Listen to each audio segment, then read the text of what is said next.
All right, guys. Welcome to another edition of the 60 Minutes with Mother Nature Review show. Want to welcome everyone on tonight. Let me see who is here so far.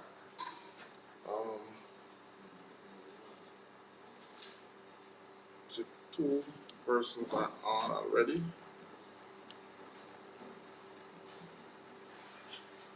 So, okay, all right. I said Cynthia. Hey, Cynthia. So Cynthia is here, and want to welcome you. I hope you enjoyed today's show. We have a lot in store. We have a special guest here tonight. You're going to be seeing him, and we're going to be talking a little bit about our programs and what we have been doing before we go into our herb walk tonight. Hope you enjoyed the show. Tonight I had one of our co-hosts. They can't come around.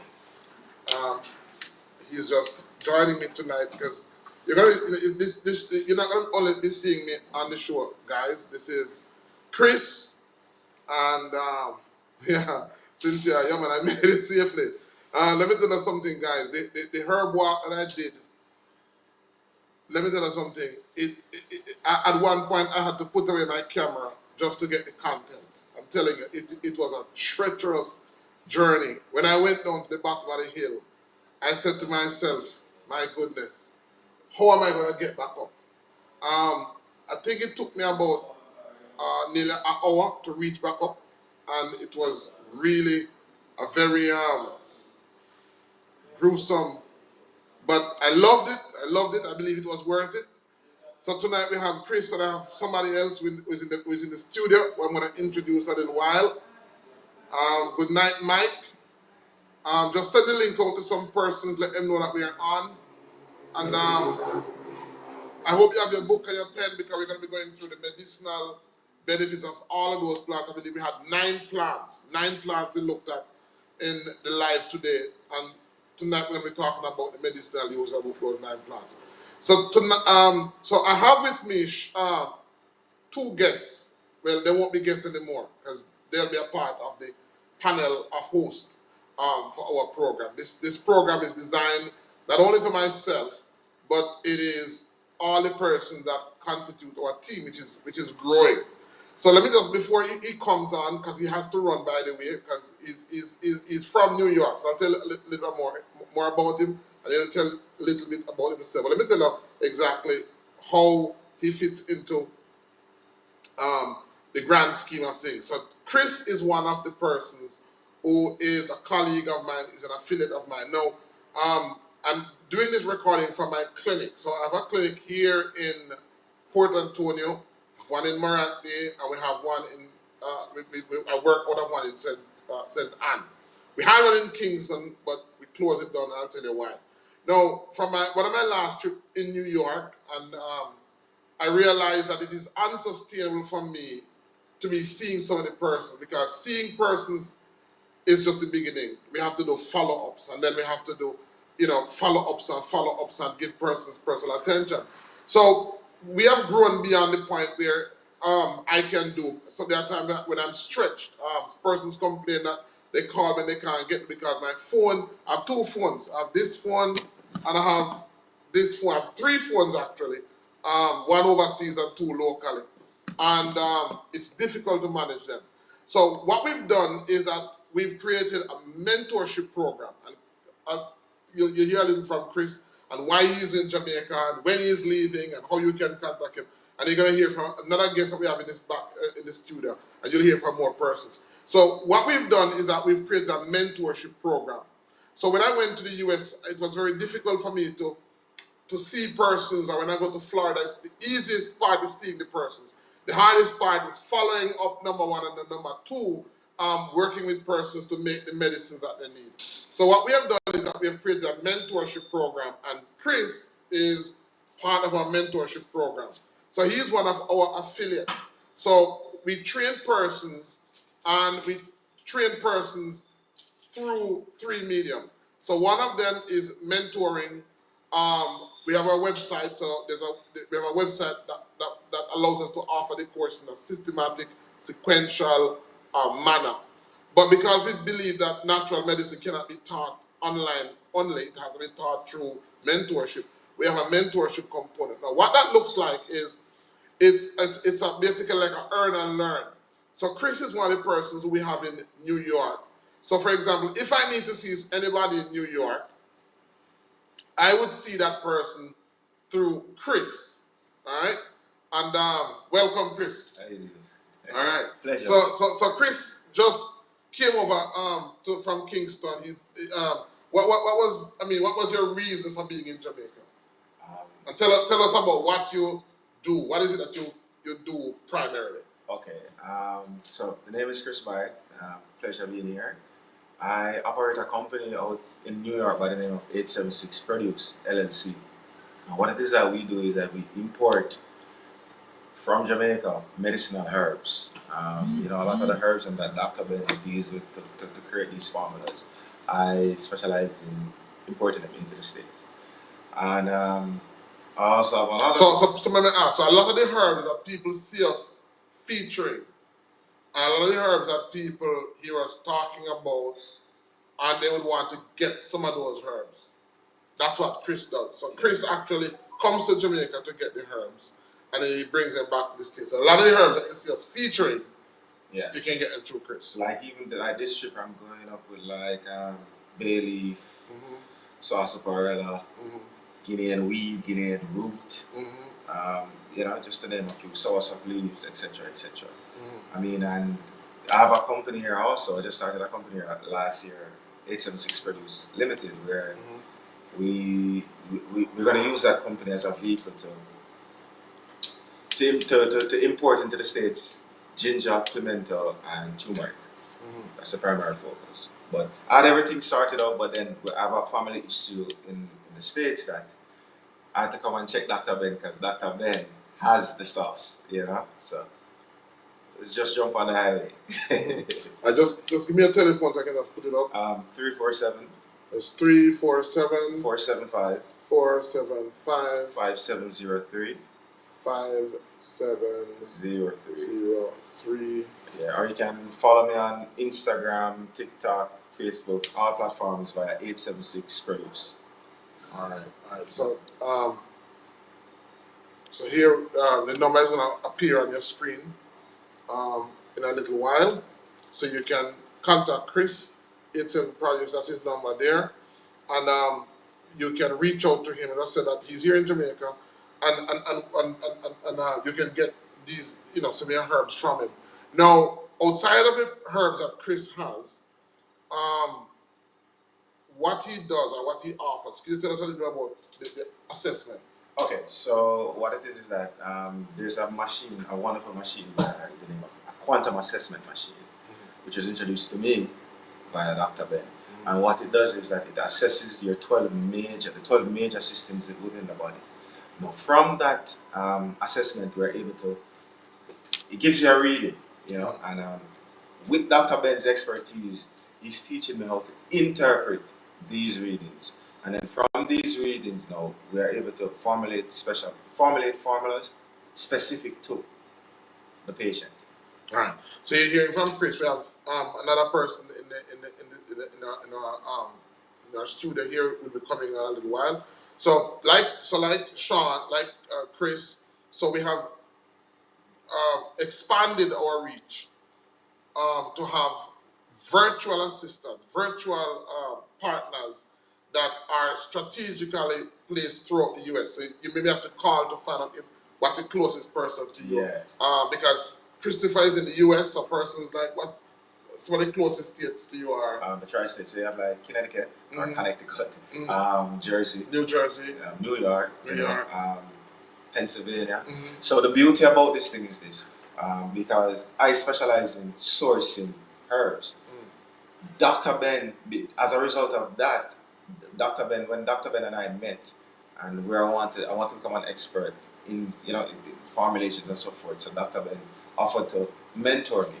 So the beauty about it is that whilst I'm learning and whilst I don't have the expertise that Dr. Ben has where that is concerned, because of the beauty of technology, I'm able to pull up, do the assessment, and do a follow-up where Dr. Ben and I, along with the patient, we're able to go through Dr. Ben utilizing his expertise, we assess, and utilizing my expertise in terms of sourcing the herbs, and formulating the formulas, able to give it to them. Right. Versus somebody had to wait until Dr. Ben is in Florida, or in New York, right, or wherever to see.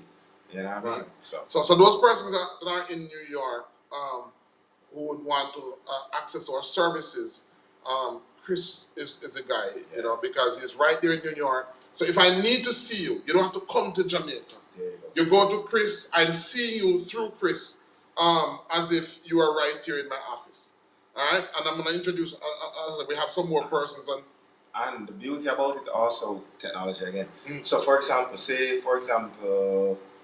especially with a lot of our elder customers, they might not be able to. The commute might not be such an easy thing for them, even within the tri-state area. One of the things that Dr. Ben and I worked on is that there's a flat fee to use the assessment machine. But if you want me to come to you, you know, we just pay for the traveling. Now the beauty about that is that if it's, say it's your person A, person number one, and you might say, okay, but that travel fee is expensive, you know, more than what you have anticipated to pay. You can have other persons come in, even though they're going to pay for their own assessment, but you guys can pool together to just pay for. So rather than one person seeing you, yeah, that fee could have been shared. Yeah, so say for example, and this is an example, say that traveling fee might be $100, right? In addition to the assessment fee and in addition to whatever the formulas that they're going to have, and you're not anticipating that $100 fee, but it's like $5 of you guys, $20 each, because you just pay me to pull up. You know, it doesn't matter how much persons are there. So you know, we get creative in terms of how we get across everything to.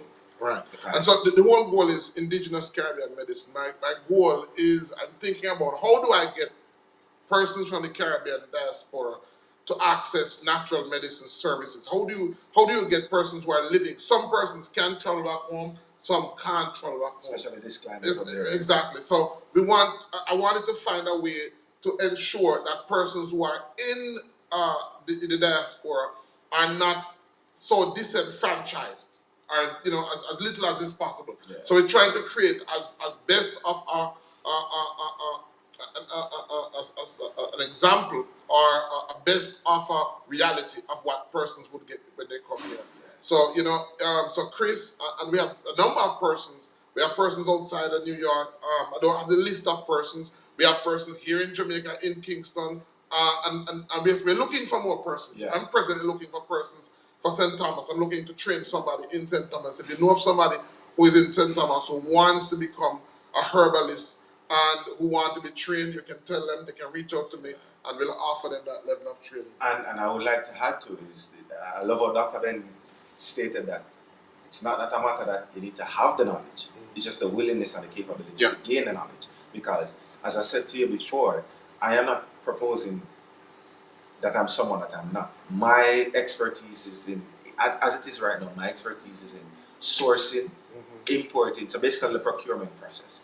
Dr. Ben is teaching me in the other side of it, right? So it's just the willingness and the capability to learn that those are the most two important things, because you're gonna learn. Right. And I have, you know, I'm sorry they're not on. I have somebody from Kingston. I have another student, Nicola. Nicola is doing extremely well. Michael is doing extremely well. And so I'm proud, because the whole idea is not to keep the knowledge, is to share the knowledge, is to have persons that can do what I do, you know, even when I'm gone. So the whole idea is to mentor persons. And so already, you know, we are able to, because one of the reasons why you're here is to pick up medicine, because it's not just to do the assessment. For example, if we need to formulate a compound for somebody, and I'm not there, I just share with you. I give you the formula, how to make that particular medicine for that particular person. Now, outside of the mentoring, there is an online course Yes. There is the online course that is methodical and systematic, but the mentorship doesn't follow that pattern. So that's why it's important for a person to do the online. But even without the online, there is that mentoring. It helps. So when persons, and some person have said to me that when I started to do certain part of the online, then it started to make sense because I was doing practically. Yeah. So the theoretical knowledge made sense. And I would like to add to that, it is really economical based on the pricing. It's clear that you're not trying to get rich out of that. The beauty about it is that you are able to, because I'm talking from a point of view of, I'm a student of that, the program. So what happens is that you're able to purchase a module, one. Two, you can, even when you're purchasing the module, there's a payment plan that's there, right? And the courses range from anywhere, I would say, like between $100 to like $175, if I remember correct? Yeah, 150. Yeah, I just have to think of the lowest to the highest. But you can do it at your own pace, and not only that, this is a wealth of knowledge there. Yeah, so we really, let me bring on my next guest who is sitting in the sideline. Let me bring on Sean. Hi, Welcome, Sean. Good evening, everyone. Happy Sundays. Happy Sundays. Peace and love, Dr. Ben and Chris. How you guys do today? Oh, you're not muted.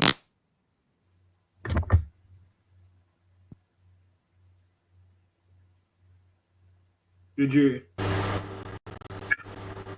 Sean? Yeah. Good evening. Okay. Did you unmute Yeah, me? man. Okay, good. Okay. Good evening, everyone. Good. Peace and love to you. Assalamu alaikum. Chris and Dr. Ben, how do you guys do today? Thank you for having me on. It's a great night. It's a great day. It is a wonderful day here in Florida. It's about 70, 80 degrees outside right now, and we have nothing to complain about. Peace and love to you, brothers. Right. So, as I said, that it is really about getting persons on the platform as much as is possible. The whole goal is to get as many persons treated as possible. Tell us, you're in the Florida area. I am. You're in Florida. So Sean is in Florida. Chris is in New York. Sean is in Florida. If we have somebody who is in the Florida area who we need to see, that person would go to Sean. Sean has one of the assessment machine. You go to see him. You don't need to tell him what's wrong. And then I'm able to see you. So Sean will put you on the machine, but I'll be able to stay in Jamaica and see you as if you came to see me directly.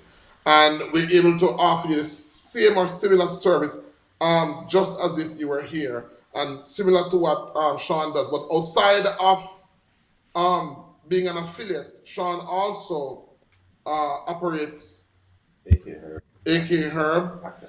Tell us a little bit more about that, Sean.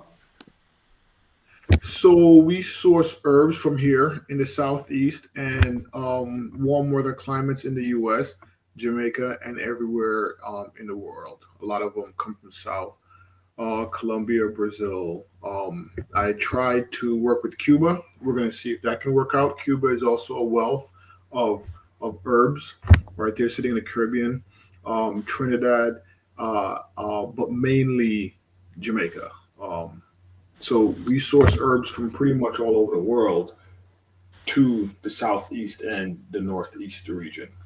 Right. So if persons are watching and they need herbs as well, I need some of the products that we have, you can get them through Sean, through what do you product? AkHerb or AKHerb.com. AK herb, all kinds of herbs. That's basically what it means, right? All kinds of so okay. All kinds of herbs. So AK herbs. Okay.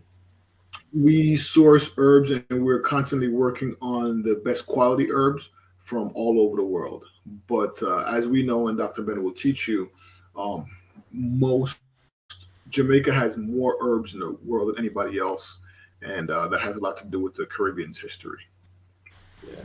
Right. And also, as Dr. Ben mentioned, you can also get your analysis with myself. We will connect you to the quantum analysis machine, and it will determine what your body needs or what ailments you're having, and we will prescribe usually a combination of herbs for you to get your body back to where it needs to be. Right. And so, as I said, Sean is on tonight, Chris is on tonight. We have a lot more affiliates. We have affiliates in Kingston. We have affiliates in, where else? A couple of states, small Caribbean islands. And this program, so I invite you to tune in every Sunday at 8 p.m. You'll not only be hearing about medicinal herbs, you'll be hearing about the business of herbs, how we are expanding and how we are putting in place the infrastructure, because I believe in promoting what I call indigenous Caribbean medicine. And so, unlike any other time, this is completely revolutionary. So what we're saying is that there is traditional Chinese medicine. So the Chinese have their own medicine. We have Ayurvedic medicine. The Indians have their own medicine. So what we're promoting is not just herb. We're promoting a system of studying herbs, a system of utilizing herbs that's based on the Caribbean, right? Because the Caribbean has a type of medicinal practice that is unique to the Caribbean. It's a blend of traditional African traditional medicine. It's a blend of European traditional medicine. It's a blend of British traditional medicine. But most important, it's also a blend of the native traditional medicine of all the people group from the different islands of the Caribbean. And so when you think about the Tainos, when you think about the Caribs, when you think about the Maroons, and the Arawaks, all of this medicine combines together to create what we call indigenous Caribbean medicine. And so the medicines, the herbs, the diseases that affected the Caribbean people, the Tainos, the Arawaks, all of these Caribbean islands, all the diseases that affected all these Caribbean people, the medicines were pretty much found on these islands, right?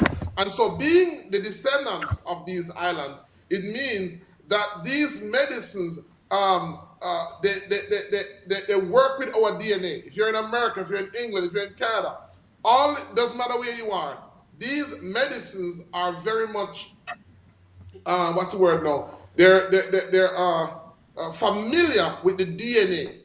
They're familiar with our DNA because they have been the remedies that have been healing us for hundreds of years. So it makes sense that we need to compile this knowledge in a way. When the Spaniards came here, when the Europeans came here, they were faced with diseases that the medicines that came from Europe couldn't help them. Couldn't help them. The medicines that came from Europe couldn't help them. They had to begin to connect with the indigenous people in order to understand the herbs and the medicines that were around them, to use them to get medicine. And so that's what we're saying, is that the herbs and the medicines that can connect, that can relate to your DNA, that can relate to your biology, are found in the Caribbean islands. And so we want to make these medicines available. It's not just herbs. It's a medicinal system. It's a system that we have put together that teaches us how to use these herbs to get the best results possible. And so that is what indigenous Caribbean medicine is about. I want to talk about also the fact that we over the years we have seen in Jamaica and the Caribbean a lot of persons having the knowledge, fighting against each other, having the knowledge, trying to hide it from that person. This has not helped us. We need to create a system where we compile this knowledge, we document this knowledge, we ensure that there's a system designed to protect this knowledge from generations to come. A lot of the young women that we see, one of the herbs that you collected from us was a herb for a young lady, that's a catstone. Catstone, that's good, and that's excellent for menstruation problems and all of that stuff.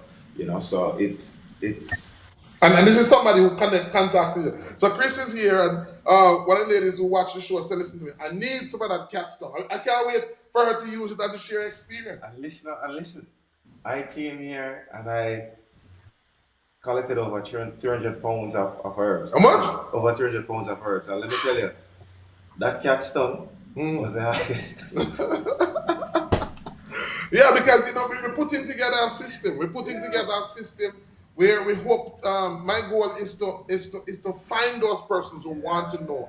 Is to have a system where we can produce. So you came down to Jamaica for 300 pounds. We are putting together a system where if Sean wants herb in high volume, if you want herb in high volume, we have a facility that can process that so that our Caribbean brothers and sisters in the diaspora not only can get herb, but can get quality. That is it. Because Quality. my goal is that 300 pounds would.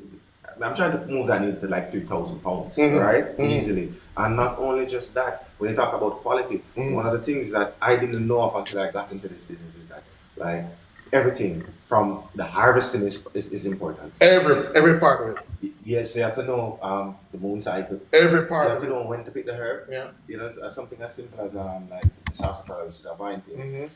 Anytime after midday, the majority of the medicine goes back to the root. So you picking it after midday, I'm not saying it's not potent, it's just not as potent. Right. As if we had picked that between 9 and like around 11 o'clock. Right. Like these are the simple nuances that. Yeah. And I mean, just before we came on this live, I called Sean and I called Chris, and I called Michael. I said, Michael, guess what? We need to, like the video that we did today, we need to find a way to create an opportunities for persons to come. So guess what, guys? Those of you that are listening, we are actually planning a retreat. We haven't finalized, we haven't fine-tuned everything as yet, but we're planning a retreat. So the herb walk that you saw today at Nonsuch Falls, we are already planning a retreat come May. Yeah. In May. Yeah. So those of you, as a matter of fact, I'm gonna, you'll see, just keep on checking that particular video in the description.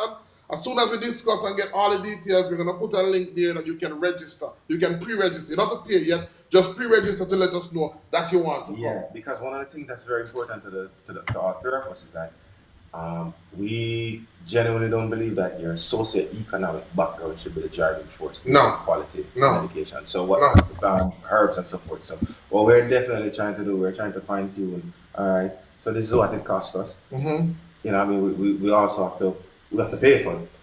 Yes, we just want to be able to pay for overheads and as affordable as it can be. We just want persons to come. Yeah. And the thing about it too is that because a lot of this is inspired by our curiosity. I want to say, I don't know how many times people have walked around and just passed a flower on the floor and be like, I wonder if that's something I can eat. You know, I look at right. I know I do it. I've often wondered, like, okay, nothing is new under the sun.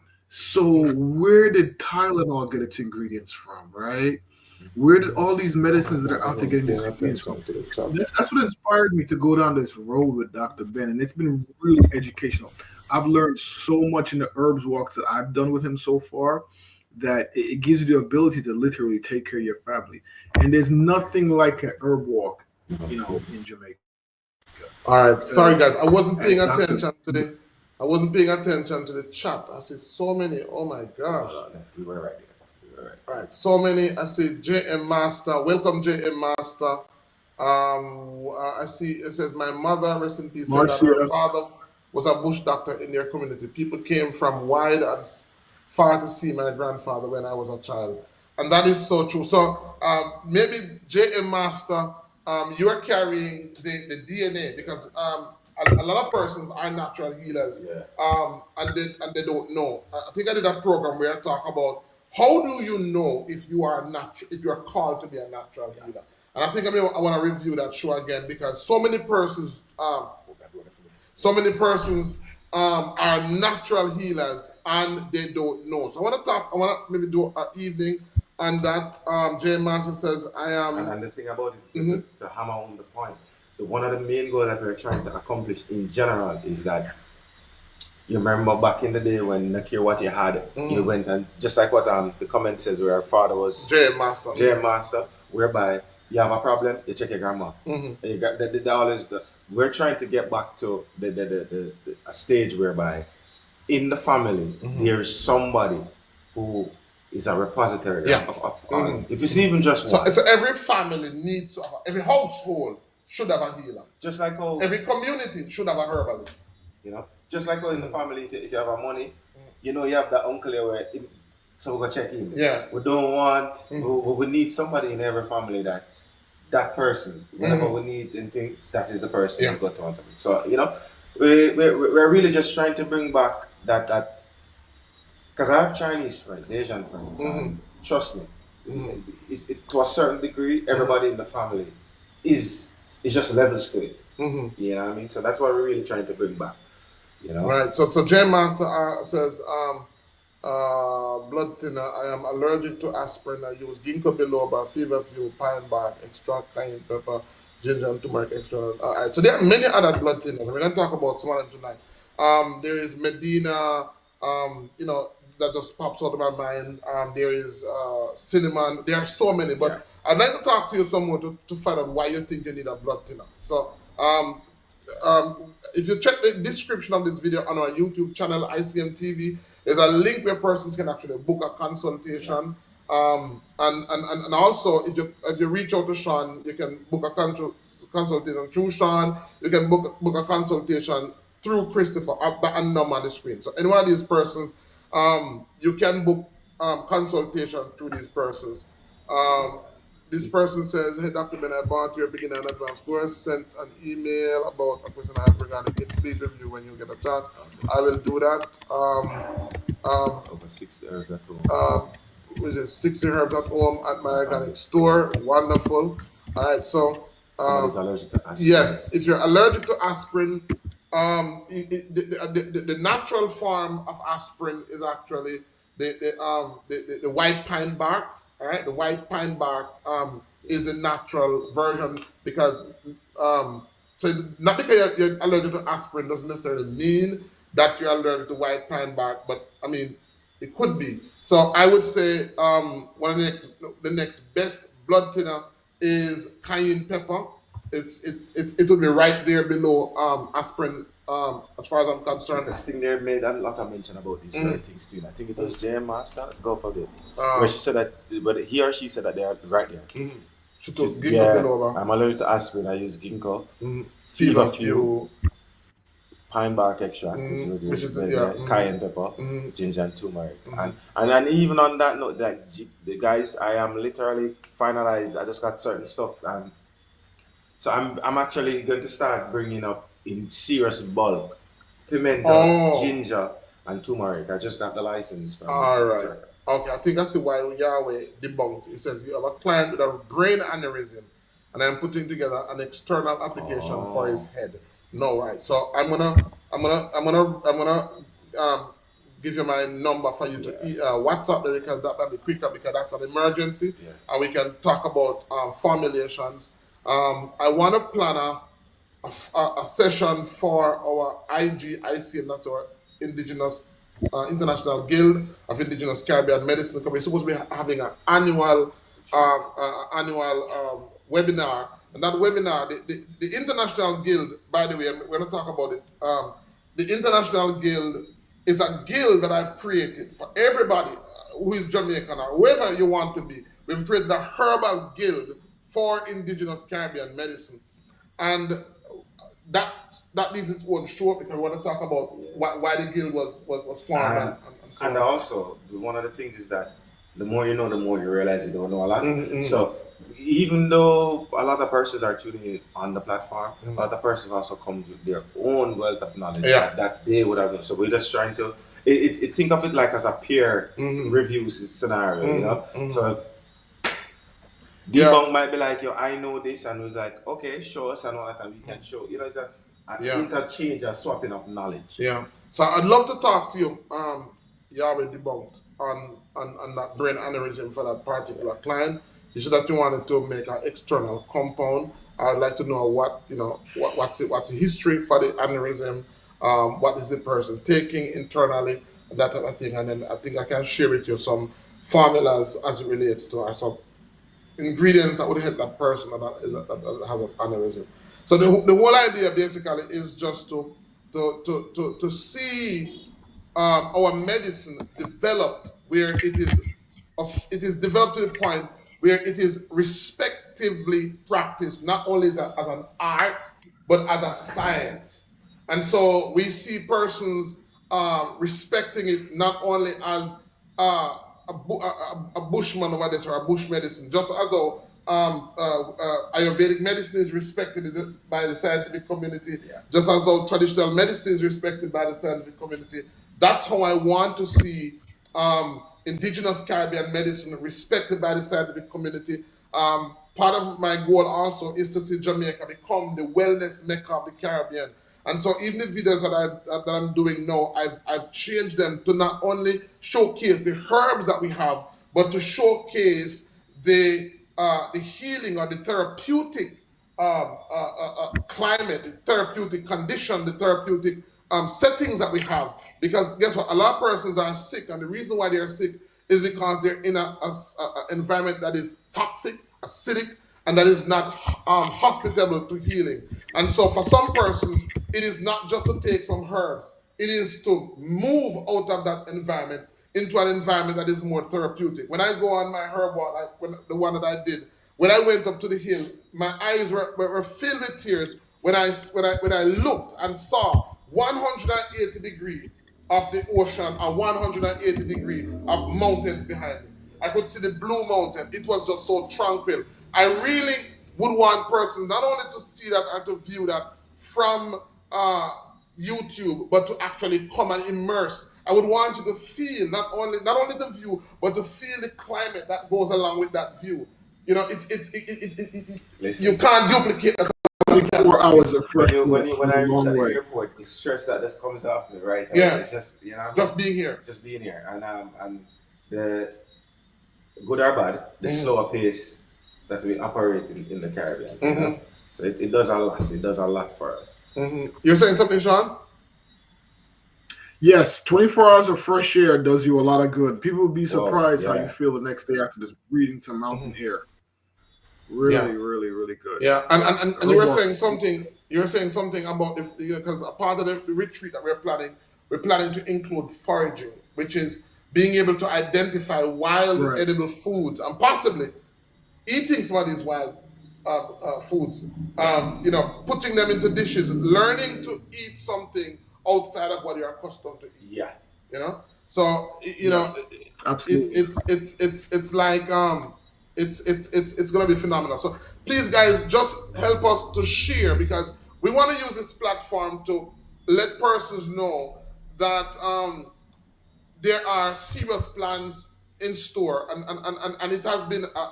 I mean, something like this, you can't have a vision as grand as this without hiccups. So we've had a lot of hiccups. We see more persons at the rate at which we're seeing persons. For example, I'm in my office here in Port Antonio. Last week we had on one day we had I saw about 34 persons. We started from 9 in the morning, and even by 6 in the evening, we have finished seeing persons. Because the thing about it is that a lot of persons don't understand that that I am different than you. You are different than you. So just which is why I love about the quantum assessment machine, because it's not all right. So remember, we have without calling names. Remember, we have a client whereby we formulated a formula that works on everybody, but he's unique. And we had to. Which is one of the reasons why you're here. Which is one of the reasons why I'm here. You know what I mean? Yeah. And we had to adjust, tweak it just for him. So that same formula works. It's a diabetic formula. Yeah, it works. Yeah.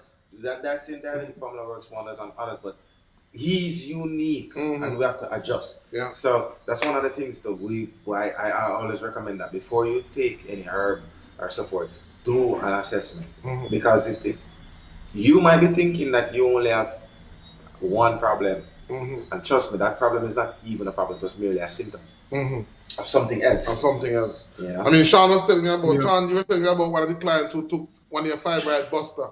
And what happened to her? Yes, you know, we study and we follow up with our clients. I was following up with a client, and you know, she educated him. So I called her up, and she said, Sean, you know, the fibroid buster. I asked her how the fibroid buster work for you here 3 months later. She said it worked really well. It worked so well that the fibroid actually ruptured, right, and sent me to the emergency room. And Right. so she went to the emergency room, and the doctors treated her, and she was fine. And at this point, she was able to get rid of her fibroids without an operation, without an incision, without anybody cutting her open. So initially, of course, once you start bleeding down there, of course, as a woman, you get really afraid and you run to the doctor. But it was one of those good bleedings for her because the fibroid did actually exit her body through normal non-surgical means. And while it broke up, you know um, unexpectedly, we wanted to shrink more before it broke up. We think that it'll probably have something to do with the dosage she was taking. Mm-hmm. We really, these things are medicines, they're not food. That's one of the things that Dr. Ben has convinced us and showed us and explained us to us. Once you're cured, stop taking it. Right? Certainly stop taking it. It's not something that you continue to persist. It's not milk, it's not water, it's not rice. Right? Once the challenges that you're having surrounding your health go away, stop taking it. We had one other woman, Dr. Brenner, we recommended her. She had a huge growth on her elbow. This is one of my favorite stories to tell. She had a huge growth, a lump growing on her elbow. And she couldn't figure out what it was. We did her assessment, and Dr. Ben came up with a formula that working for her that helped her to shrink it, but we couldn't really figure out where it came from. Well, she works at the airport. I think I can say it was Fort Lauderdale Airport without getting sued. She worked at the airport, and she was actually being poisoned by something in her workplace, and she didn't realize it, right? And once we realized the lead situation in the workplace, we actually started to inform or question if other people that worked with her was having the same problem. And of course, it turned out to be a trend. So we're continuing to work with more people that work there to see if there's a larger reason. But thanks to Dr. Ben's knowledge and what I've learned, we've come to realize that that could be a challenge, and that could very well be what happened to her elbow because she has been working there for more than 15, 20 years. So, and she was a elderly woman, and this is how these things affect your body, right? You don't know until you start absorbing it for 10, 15 years that it's bad for you. What about mechanics, all the oil and fumes they work around, right? How do you detox from that? Well, I can't think of a better way or a better reason to take a, I put it in quote, a vacation, right? Because that's how when I go to detox. And like Chris mentions, I go to Jamaica for the food. I go to Jamaica for the food. Every time somebody, well, why you go? I've done a lot of vacationing. I've visited a lot of beautiful islands, but as Dr. Ben said, and as he points out, there's a lot of knowledge in the Caribbean. Why? Dr. Ben, people forget that there's a traditional Caucasian medicine. They forget that before Big Pharma took the lead and started hiding what they put in the actual things that are healing our bodies, that there was African traditional medicine, there was Caucasian traditional medicine, of course, there was Asian traditional medicine. And they all culminated in the Caribbean for a reason. Yeah, when I tell persons They all culminated in the Caribbean for a reason. Of course, we all know historically that reason, right? They were they were interested in trading us. What wound up being there was a lot of the herbs that are from a lot of the world, and wound up cultivating it. And because of the nature of the Caribbean, in other words, it was such uncharted territory when people initially got there. It was easy for the herbs to cultivate itself in such a way that now we have entire places that are world famous, like Fern Gully, right? World famous for having herbs that you cannot find anywhere around themselves. And people forget herbs and spices crossbreed, mutate, right? So we come up with a lot of new breeds of herbs and spices that would not be found anywhere around the world. And as Dr. Ben mentioned, the herbs and spices that you need tend to grow up right around you, right? So if you have Asians, Caucasians, Africans all living in a community, all the herbs and spices that they need are going to grow up around them. So it's important to keep in mind why Jamaica, the Caribbean, becomes the mecca of where to get As a MSB put, I use raw potatoes and ginger topically for healing. Um, the retreat, because we're going to discuss the itinerary. One of the things that I want to do during the retreat that we're having coming up in May, we want to do some herbal bath. I want to teach persons how to do. You know, we grew up in Ashan, 23rd to the 25th of Labor Day weekend, right? So one thing that we grew up hearing is they villainize, they made it evil to say, well, now take a bath, take a herbal bath. But I want to show persons how, especially as you get older, there are certain herbs that you can use that slows the aging process. There are herbs that you can use that helps with circulation. There are herbs and there are spiritual herbs. There are some spiritual herbs. One of the herbs that we're gonna look at tonight, this evening, is a spiritual herb. It is a herb that is used to boost dreaming or to help you to remember certain dreams. It's a herb that is used in the maroon diet. So one of the herbs we're gonna look at tonight. It's a herb that grows wild up where we went yesterday, and it grows wild in the hills. It's a herb that, Chris, when you go into the, as I'm telling you, to hear about it and see this one. This herb that I'm telling you about is a herb, one herb. I've seen one herb. This one herb. I've seen it cover 1 acre land. I mean, I've seen it growing in the forest until it's a coverage herb. Yeah. It's a herb that when it grows, and this herb, by the way, it produces the largest pod in the world. Yeah. This herb produces the largest pea in the entire world, found here in Jamaica.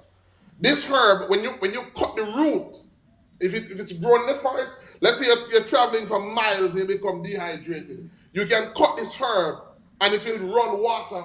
You can fill a gallon bottle from the water that's coming from the herb. I mean, powerful herb, and this is a herb that has many benefits. So one of the things that I want to ensure that is in that 3 days herb retreat is we want to show persons how to do herbal baths. And not only just that, to debunk certain things. Like growing up, I've always heard that as men, like something as simple as black pepper, we call stoppage. Stoppage of water. And that sort of thing. And listen, if you know how powerful black pepper is, that's simple as you see it. Yeah, man. You know? Yeah, very powerful herb. It comes from a family of herbs, pepper and olive oil on the veins of my feet. Yes, it is okay. I rub cayenne pepper and olive oil on the veins of my feet. It is very okay because the cayenne pepper, I would recommend black pepper because of the grain.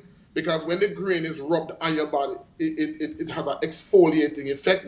So it helps not only with circulation, but it helps to remove dead skin. A lot of persons, as you get older, something happens to your veins, something happens to your vascular system, in that they get weaker, they tend to shrink. So that's why you have poor circulation and pain and so on. And so as you get older, every single person as they get older, when I go to certain Asian countries, they have saunas where you are oiled, your body is massaged at least once per month. So every person over the age of, let's say, 55 should do a massage every single month. Every person should do a massage every month. So cayenne pepper helps to open the veins. As long as there's no breakage in the skin, like no cut, no wound for the pepper to go into, it's pretty okay to do it. So in that retreat, we're going to be doing so much to show persons, and that's what we want so many persons to attend. As soon as we finalize the date and finalize everything, we're going to put it out there. We're going to hammer it away because we want to see persons come. We want to see persons hike. It's going to be a rejuvenating experience. There is lots of water that you can just refresh yourself in, taking the wind from the Caribbean at that altitude, relax and just bathe in the sunshine. It's going to be a really tantalizing experience. I feel like, should we come from Kingston? Yeah, show up on this whole thing here because I mean. No man, if love show up on town, man, Yeah, man, say, if I show up on me, because I want to go show I'm driving. hey, And what? this is so random. I'm driving in because, truth be told, I never planned to be in. I was supposed to be on this live from Kingston. Right. But an emergency came up as a family emergency and I had to come in here to get some stuff.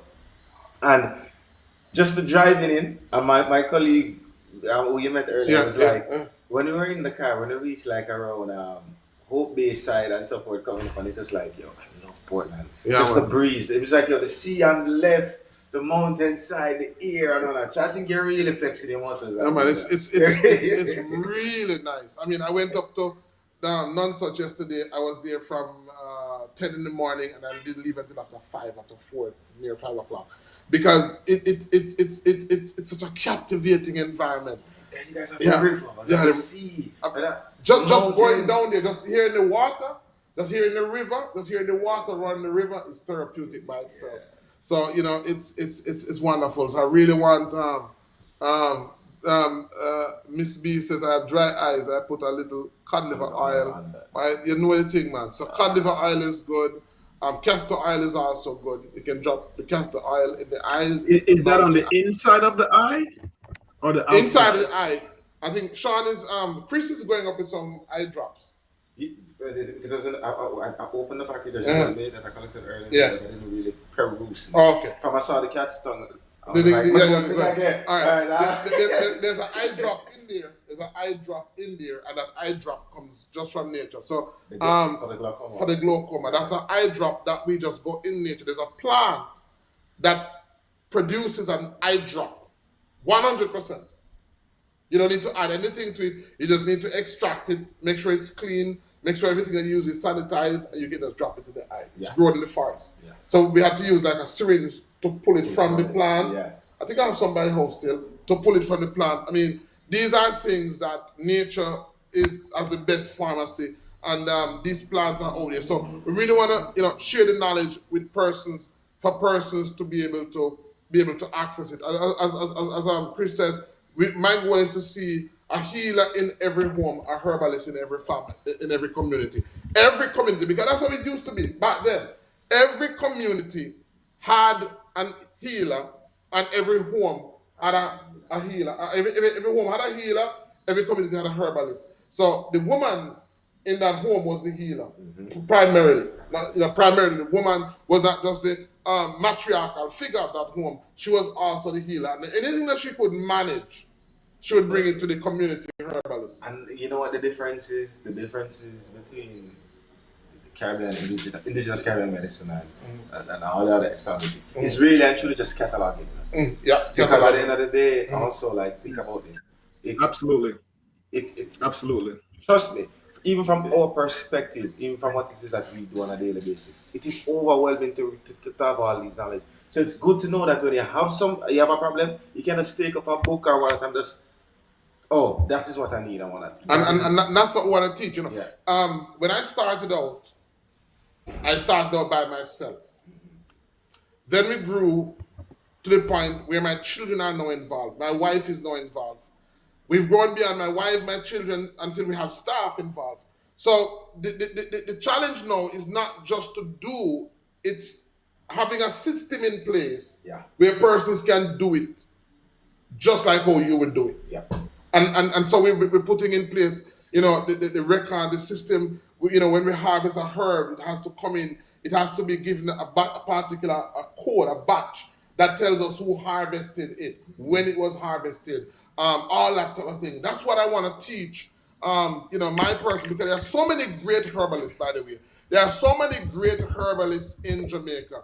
A lot of them never went to school. A lot of them didn't have any formal education, but they have learned it traditionally from somebody else. In addition to they are gifted. Yeah. Because when a person is a healer, a lot of times they are instinctively told what to do. Sometimes they don't understand the science behind it, but they are instinctively told what to do. Some persons are instinctively told what to do, but they also have that mentoring by persons who have had experience using over a particular period of time, over certain generations, a particular herb, and they have certain techniques. So this is a knowledge that we need to preserve and protect and ensure that it is passed on from generation to generation.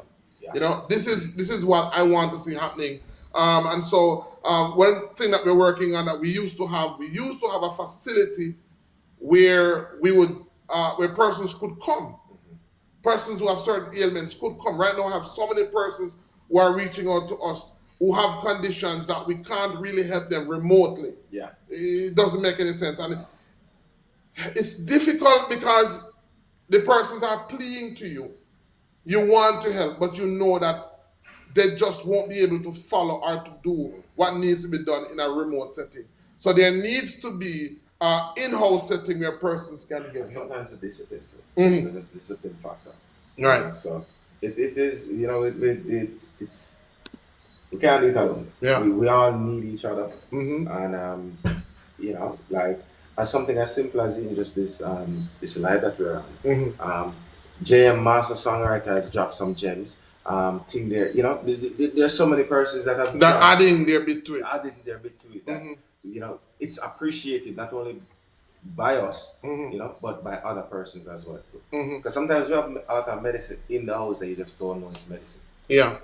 And I mean, there are a lot of persons in the diaspora. There are a lot of persons in New York, persons in Florida, persons in England, persons all over the world who are natural healers who need some form of guidance as to how to harness and how to take advantage of that gift.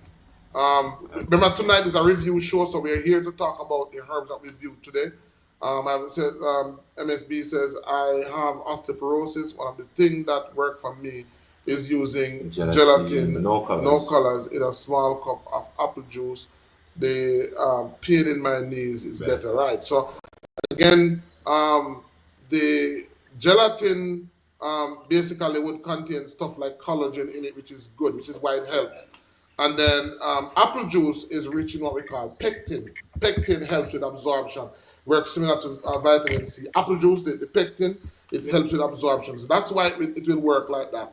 Because even on that note, that's one of the reasons why when it's always a good idea whenever you're having any ailments and so forth, and you say you use a quantum assessment machine. One of the good things about that also is that it's always a good idea to get a detox, a specific detox, depending on what it is that you're treating, because we're consuming so much things that are not good for us that you want to do a detox to flush it out the system so the medicine can work faster. Right. You know? Right. So, you know, that's basic. So I said, when we want to review the herbs, I know Chris has to run. He has to go to Kingston. I want to thank him for taking the time out, joining us. As I said, from week to week, it's not just going to be a review of herbs. We're also going to showcase what is it that we're doing as it relates to the advancement of indigenous Caribbean medicine, and how, more importantly, how you can be a part of that. Because the goal is to build a community. What we are doing is not in a vacuum. It's not for ourselves. It's not by ourselves. It's for us and it's for our people. Yeah. As I said, that everybody else has something. Exactly. There's something, and this is not being racist or anything like that, but I'm saying that the highest, all the diseases known, all diseases common to man are common among people of African descent. And somehow the Indians who have been afflicted and affected in some way by indenturism and so on, they have managed to have a medicine. They have something. They have a system to take care of their people. The Chinese, they have a system to take care of their people. And so many other cultures have a system. What about those of African descent? Why is it that diseases are highest among us than any other people group? Why is it that most of the diamonds, the golds, most of the world's precious resources have come from Africa? And medicine, science, music, all of these areas of knowledge came from Africa, but the knowledge as it relates to the herbs Was kept a secret. has been hidden from us. Yeah. Because and even simple things like one of the things, especially like I live in one of the places I live is in New York, and the thing about it is this, and this is just to piggyback on the point that Dr. Ben says. All right, now for all my persons in the Northeast, right? where winter is brutal.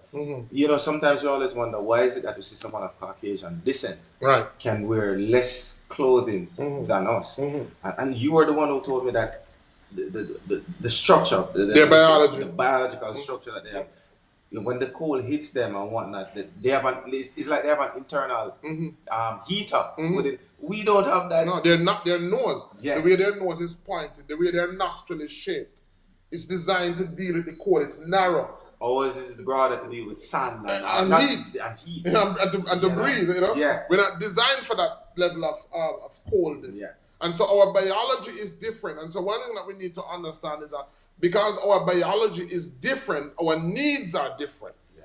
Our needs are different. A lot of the times, the medicines that have been tested has not been tested so much to help people of our descent. It's been designed for other ethnicity, and so we need to develop. We need to have our own a system that is designed to care for us. Yeah.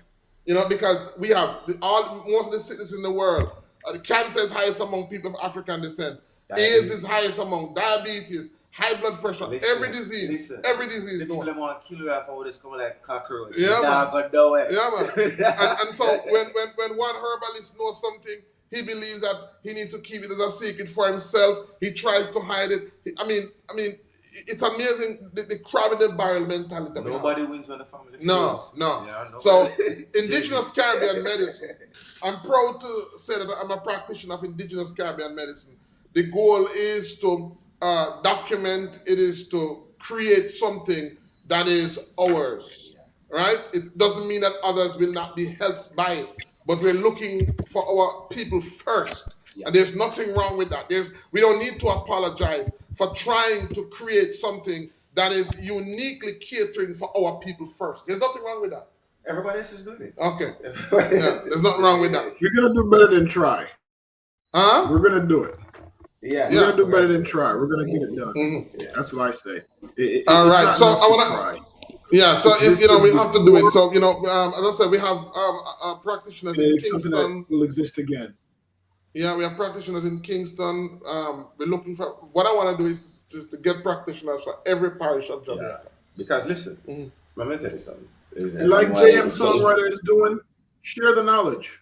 Yeah, like Jamaica is small, but it's not small. Like the other day, I had to go to meet with another farmer because of the same pimento scenario and ginger and turmeric.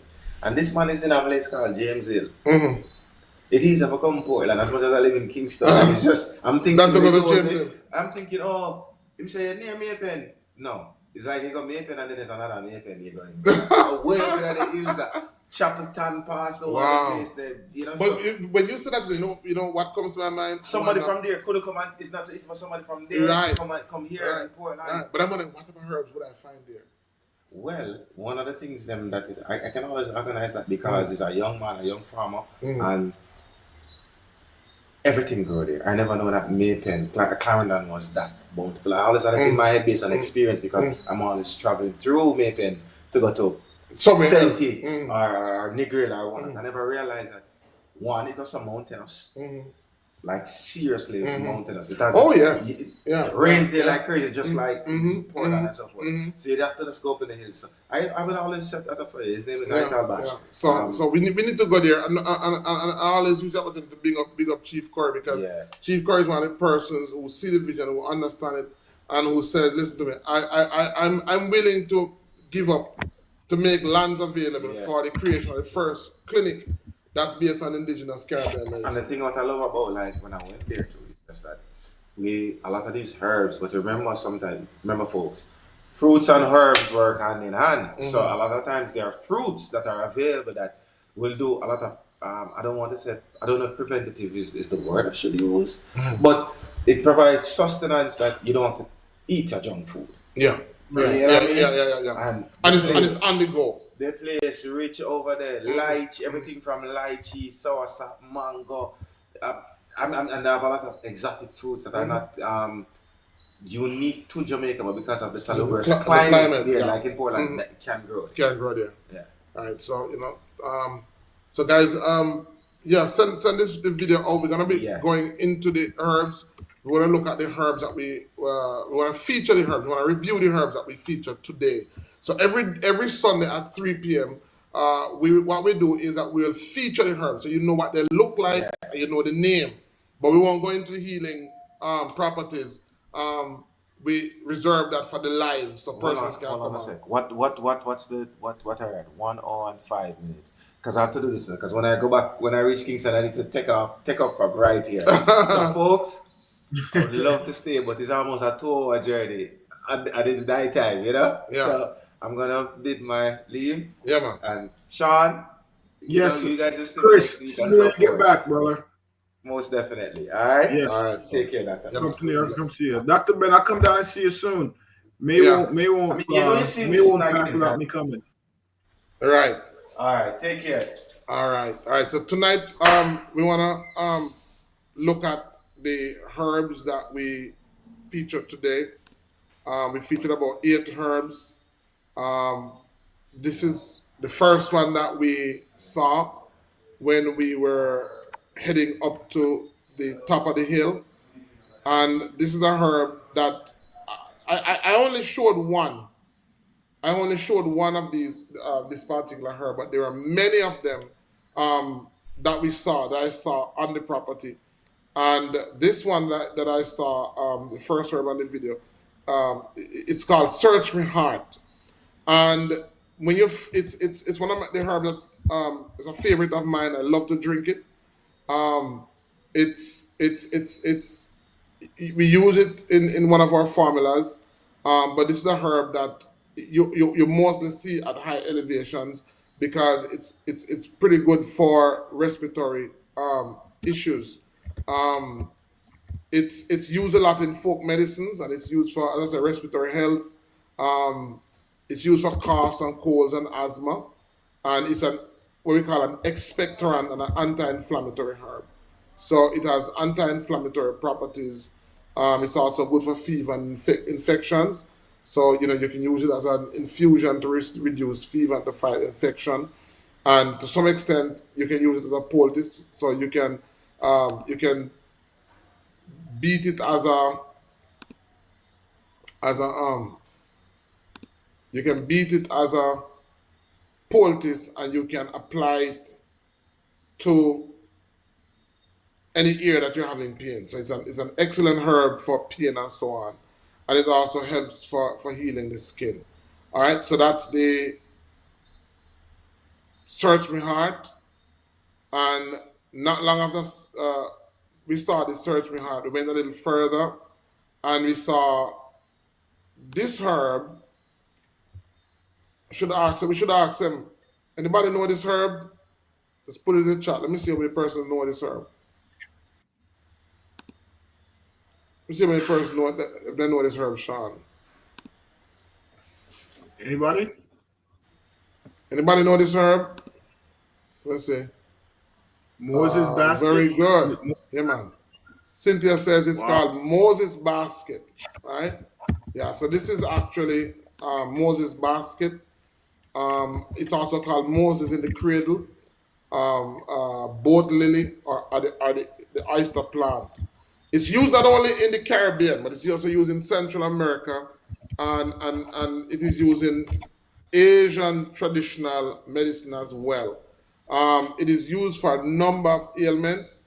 It is used for swelling and arthritis. So it has anti-inflammatory and pain relieving properties. So it's used for swelling, it's used for arthritis, it's used for muscle pain. Often it is used as a poultice, or it is traditionally used as an infused tea. It is antimicrobial, and it is an astringent. If you taste it, it tastes. You can taste the puckering taste. It's astringent, so it's good for cuts and sores and insects bites. It's also traditionally used for minor infections. It's also used, as I said, most of the herbs in this neck of the woods are good for respiratory health. So to some extent, it's also used for coughs and colds and bronchitis and asthma. You can use it as an expectorant and it helps in that regard. So it's also used.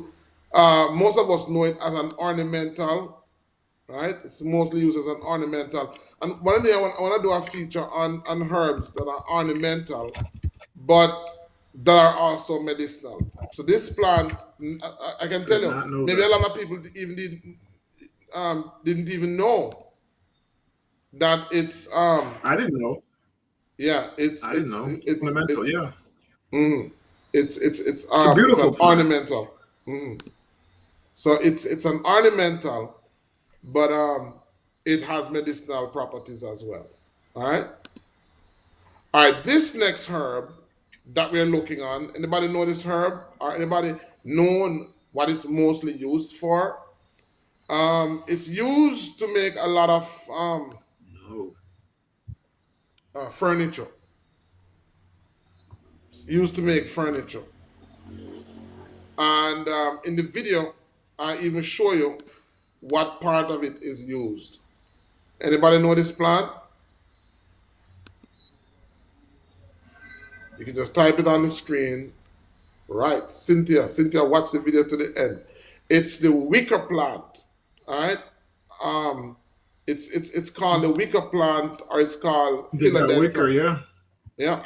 So the roots of this plant is used, and um, guys, when I mean each time I'm just thinking, because this plant grows so much that I'm thinking, because we have an itinerary already for the retreat, but I'm just thinking, John, I don't know, you think it would be a good idea for us to find some time in the retreat to show persons how to make a basket out of this plant, the root?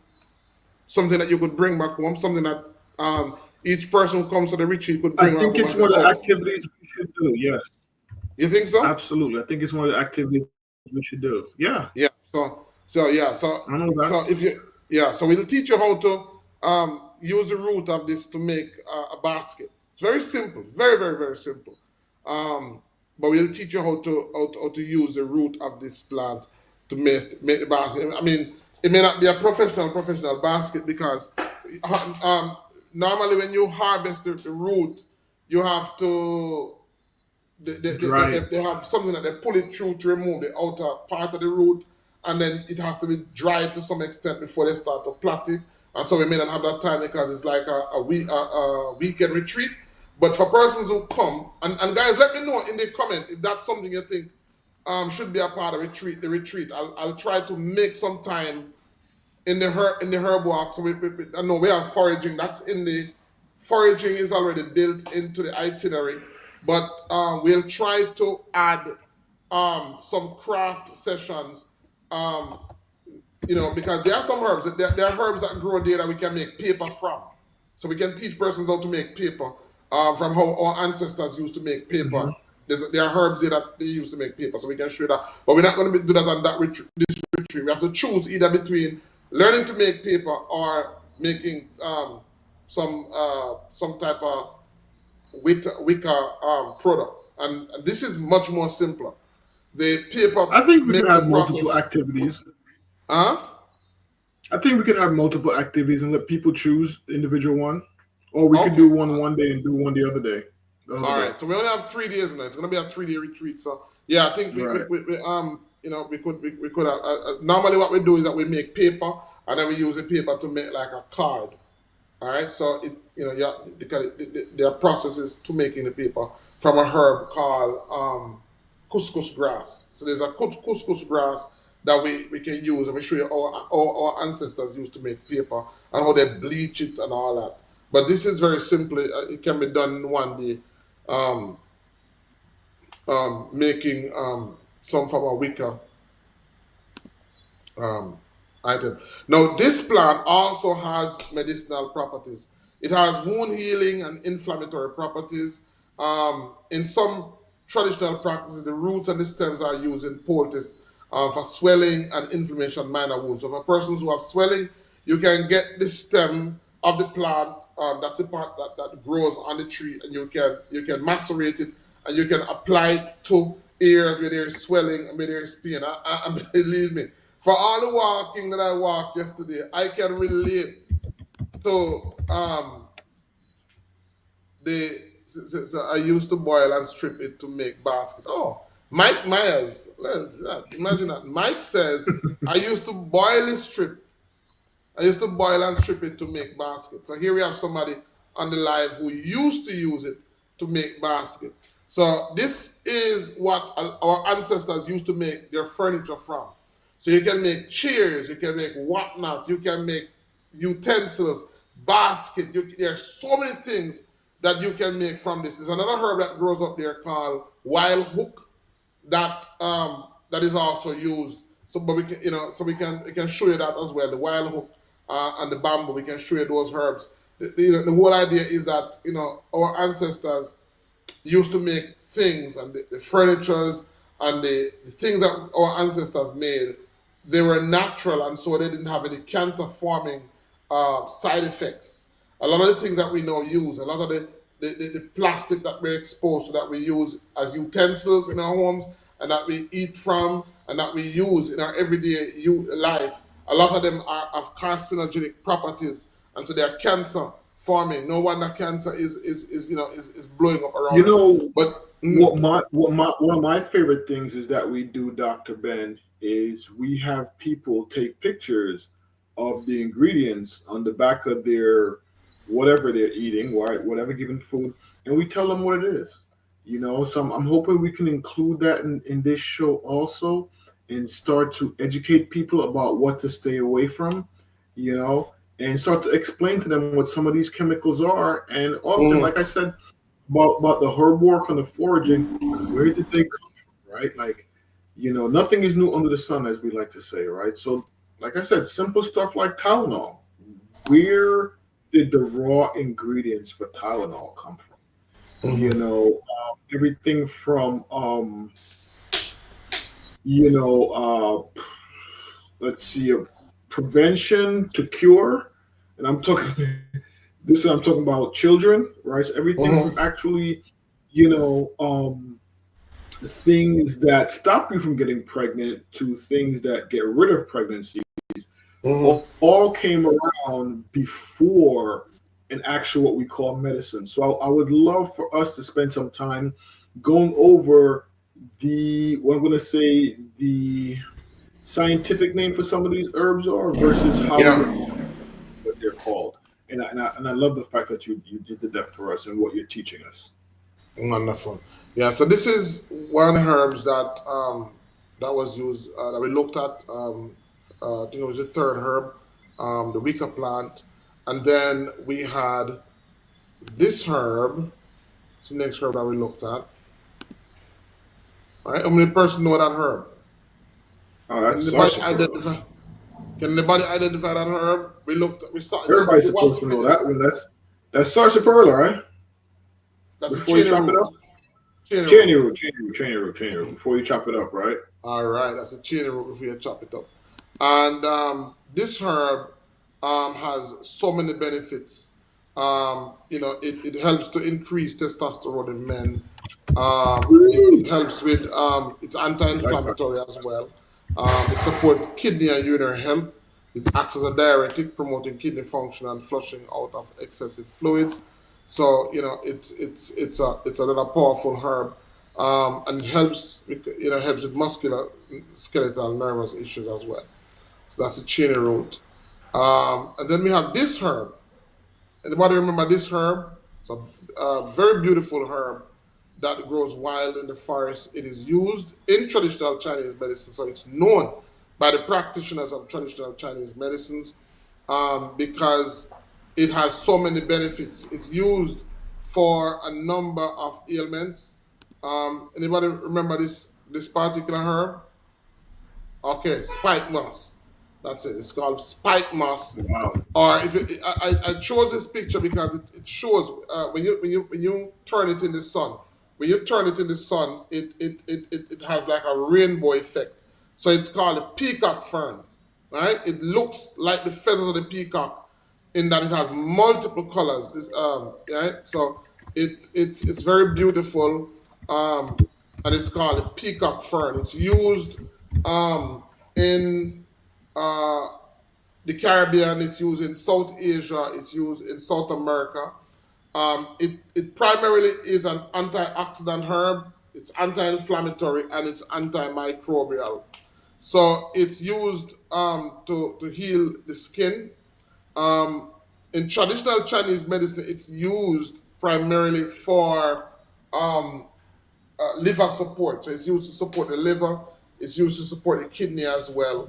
It helps with menstrual problem. So it's used in some traditional medicine systems to regulate menstruation and relieve menstrual cramps. It's used also to reduce fever and any type of heat-related illnesses. So it's another powerful herb that's there in the forest. And by the way, you know, when we were in the forest, a lot of the herbs that we saw, because they weren't because of the coverage, because of the trees that form that coverage, that canopy, there are not many plants that grow on the floor of those forests. So a lot of what we'll see is fern. I did another video in Nonsuch because I found another attraction that was pretty close to Nonsuch waterfalls. So next week we're going to be looking at some more herbs up by Nonsuch. But I've been doing more of herbs growing in the river, right?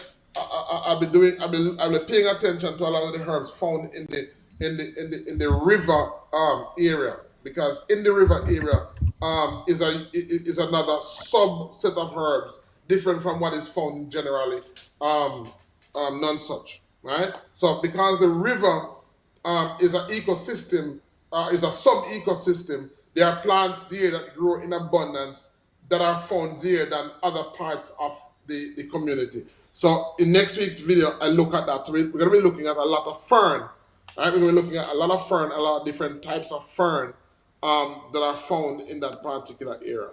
All right, so that's it. That's it. Peacock fern. The next herb that we looked at is another type of fern, and this one grows on the forest floor, but it is also found on plants, on trees. And this is a herb that is also very effective against a number of possible accidents that can take place in the forest. The first time I heard about this herb, it was being used by somebody back then, because back then they had to go and they had to harvest the lumber, harvest trees to make lumber so they build their house. So one of the first person who told me about this herb was actually cutting down a tree, and it fell and hit somebody, and so the hospital was far away, because we're talking about far in the forest now. We're talking about knowing what to use based on what is around you. And so the person was able to benefit from the use of this herb. Curly is saying, do they have Kalawala fern in Jamaica? Oh, yes, they do. As a matter of fact, there are a lot of Kalawala in Nonsuch, but there are not a lot in the area that I'm in, right? But there are hillsides. There are hillsides that are covered with Kalawala. Hillside, literally hillside, covered with it alone. As a matter of fact, it accounts for a lot of the forest fires in that area, because when the time gets hot, at the bottom of the Kalawala fern, there are a lot of dry foliage, a lot of dry leaves and dry stems. And so when it gets really, really hot, sometimes those dry parts burst out into flames, and it amounts to acres going into flames. So this herb that you're looking at is a herb that is, as I said, it's called a hart's tongue fern, and it is used a lot to treat internal bleeding. Right? It's an astringent, a very strong astringent. Immediate taste, this saved my cousin mom removing cancer from her. Yeah, this herb, Curly Lifestyle says, this saved my cousin mom removing cancer from her. Yeah, removing cancer from her. Yeah. Are you talking about this herb, Curly Lifestyle? Or are you talking about the Kalawala? Oh, the Kalawala. Okay. He said that he flew to Panama to get it. Panama to get it. Kalawala. No, so it's here in Jamaica. It's found abundantly here in Jamaica. You have to be knowledgeable how you use it because uh, Kalawala has ingredients in it that the body don't get rid of quickly, and so if you're taking more than the body is getting rid of, it can potentially become toxic. So it's not that it's toxic; you just have to know how to use it because there are some ingredients in plants that the body don't rid itself of quickly. And as a person, one of the ways that you will know when it's getting toxic, so if you're taking Kalawala, for example, once you start to become nauseous, once you see the herb and you become nauseous, that's one way that the body is telling you that there's too much inside of you. Right? Mm-hmm. It's one way you know that Mm-hmm. there's too much inside of you because the body actually speaks to us. This herb is also like that because most ferns, by the way, most ferns have ingredients in them that the body don't detoxify naturally quickly. All right, so Curly Lifestyle says yes, we did it as a cup. Yes, we did it as a cup tea once a day, right? So you have to be careful when you use Kalawala. You have to be careful when you use this particular fern and all ferns, and a matter of fact, all ferns, because ferns on a whole, a lot of the ferns out there, we're going to see some more ferns. A lot of the ferns out there, whereas they are very, very, very potent, um, it contains certain chemical compounds that the body don't get rid of on its own quickly enough. So if you're putting in more than the body is getting rid of, then the toxicity level of that chemical rises and it can be potentially fatal. Right? So this is the heart stone. It's used for asthma and it's used for cough as well. It's used for bronchial respiratory health. It's used for respiratory health issues. It's very good for the liver. So traditionally, it's used to ease indigestion and acid reflux and liver congestion. So it's used for that. It's used for the urinary tract and kidney system.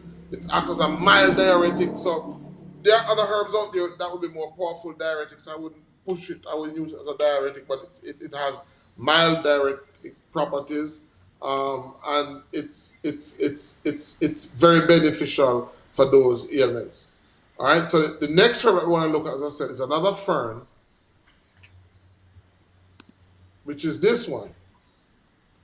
No, Really? it's a type of maiden fern, right?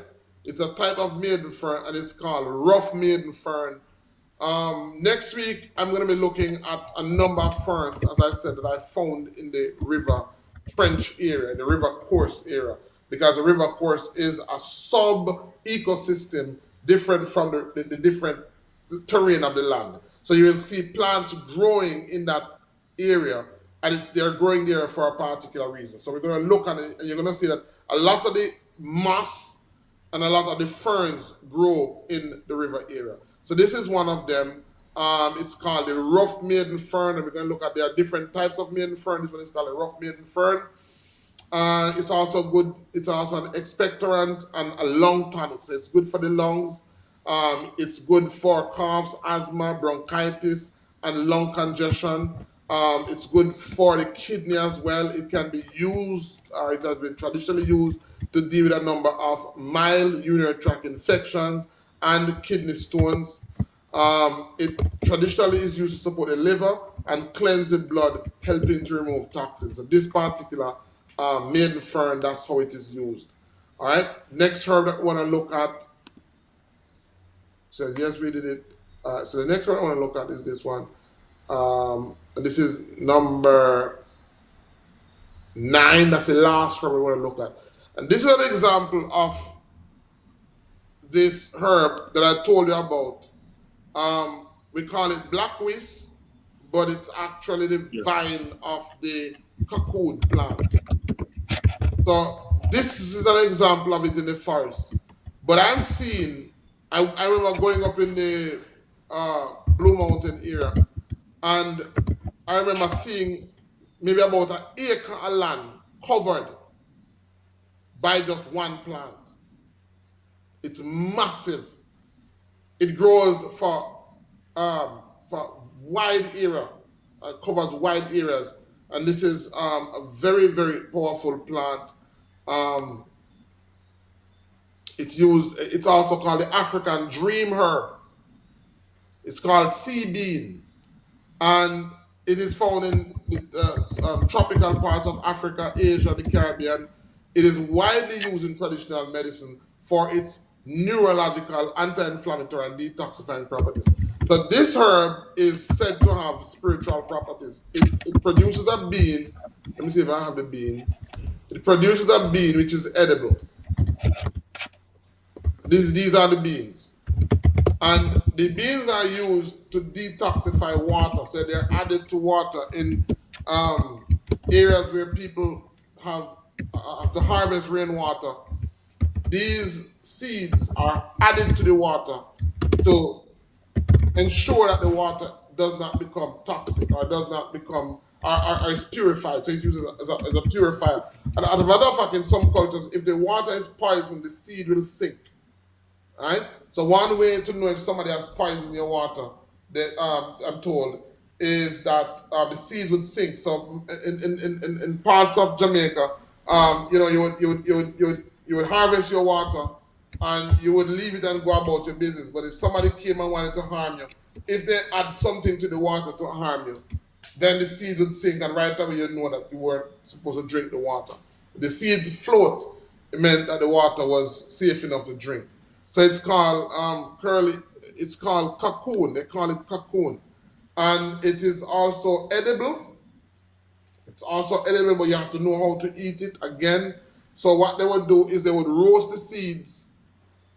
And when you roast the seeds, you would soak the seeds in water to remove the toxic chemicals that would hurt you. You would roast it, then soak it. And then when you roast it and soak it, you would use a knife to pry open, remove this hard outer covering, and what would be inside would be a fleshy inside, meaty. So if it's cooked, it tastes almost like chicken breast. Right? So this is a part of the Maroon diet. It's typically cooked at Maroon celebrations.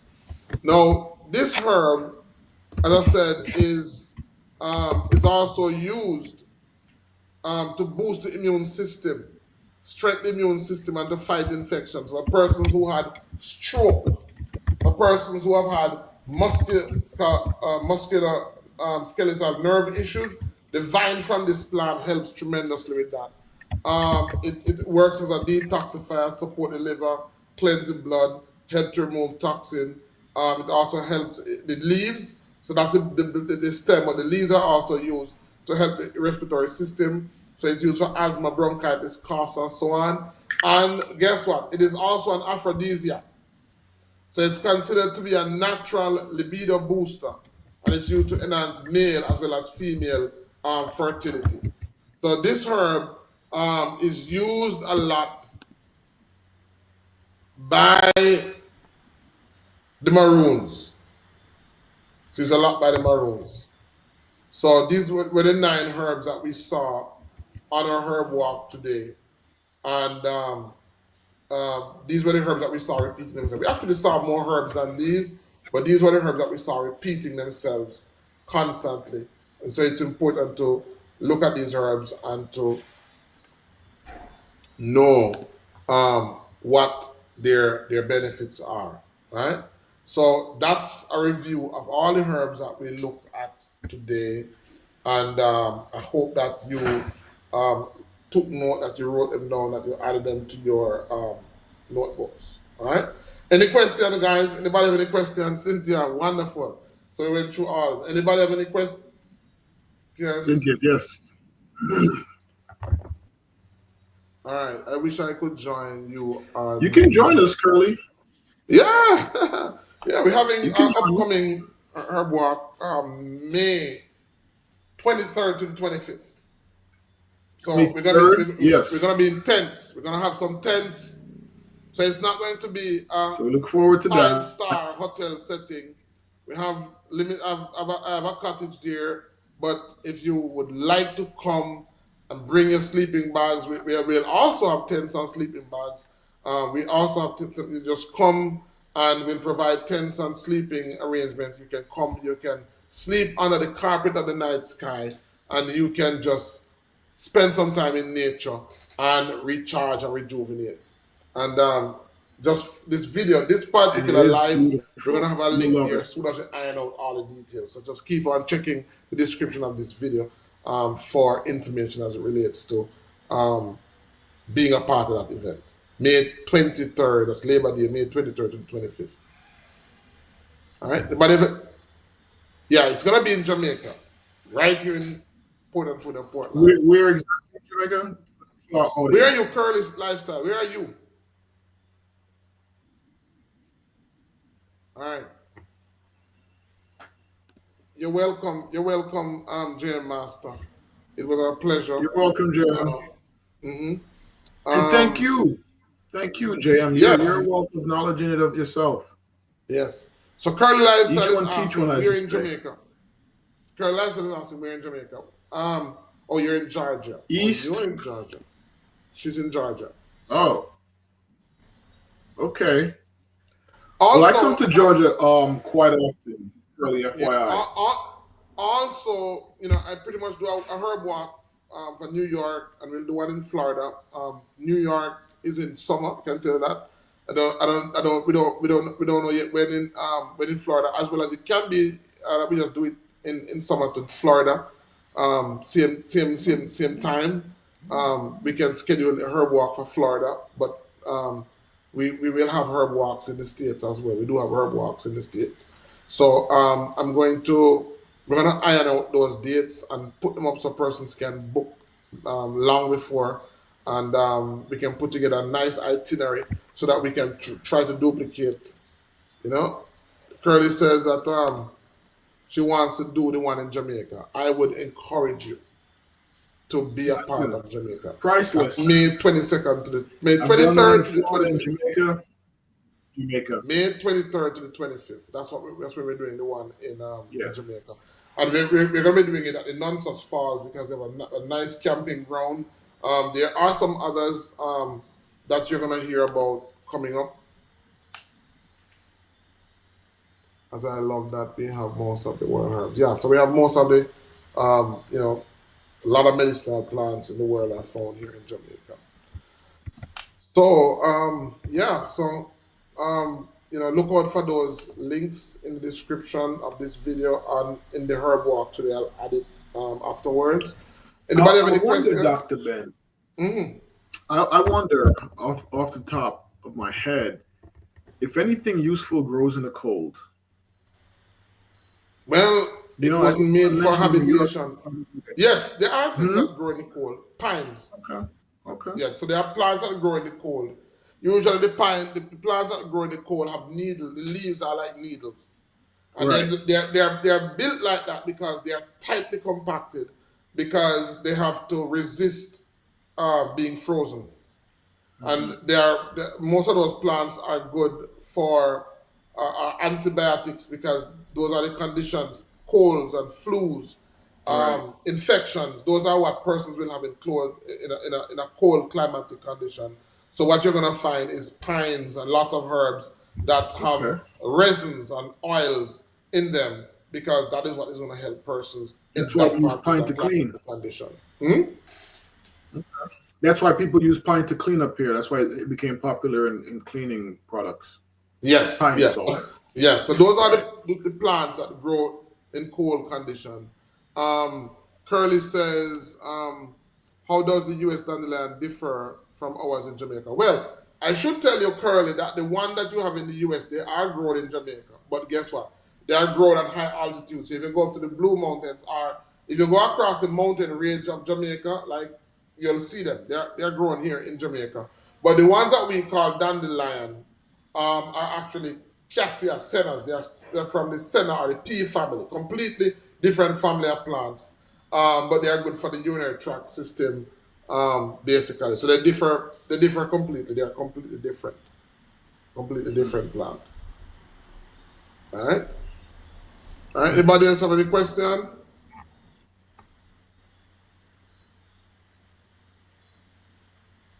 All right. right? So I believe I that. Mhm. so how do you classify a fern?